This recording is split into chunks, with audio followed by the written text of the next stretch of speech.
Hey, so my name's Aaron.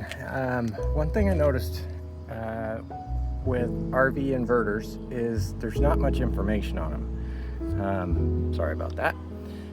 There's not much information on them, on how to install them, how to wire them, how to choose your location, all that kind of stuff. So I'm just going to give you a brief walk around on what I did with our 2025 Cougar 29 RLP.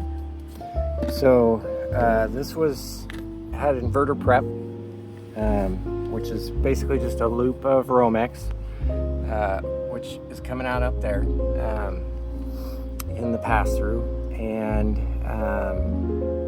so you have to cut the wiring on your trailer. But that's the only cut. So what I did was, I'm gonna go ahead and flip this camera around and I'm gonna start. All right, so what I did was I took the cover off. Right here was a cover that says inverter prep, basically like this. This is air conditioning inverter prep. So if you want to power your air conditioning unit with your inverter, you can do that. It's also a future charge controller location, which is, I believe, what this wire is that's tucked up in here. But I removed this panel that's right here and ran my power and ground. This is 0 gauge right through this seam. So there's actually a space there, and I just pulled the rubber seal back and just ran it right out through the bottom, which came out inside the tongue. And both of them come out right here. I ran the power into the Giggy Box, and then I ran the negative directly to the battery. So the inverter is still switched. If I turn batteries off, I turn off all power. And then I installed the remote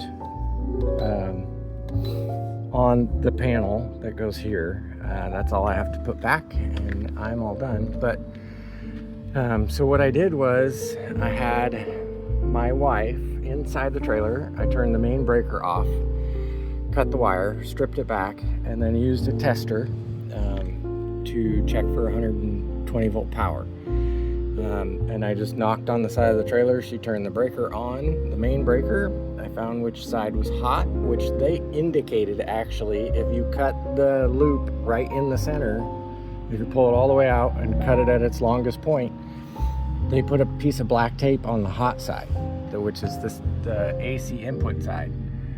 And then the output obviously had no power, so I was able to figure out which side goes where, which side was coming in and which side goes out. But yeah, so now I have my inverter mounted to the aluminum framing. It's all up there, bolted up. My initial thought was I was going to put the remote here, which would be on basically the nightstand in the bedroom. But my wife and I was not very fond of the idea of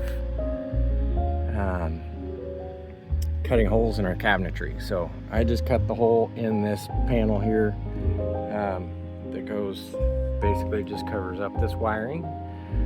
And that's where our little remote switch is going to live. And when you take off your Giggy Box, there's basically just everything you need to find. Everything is in your Giggy Box. I believe that's the name of it.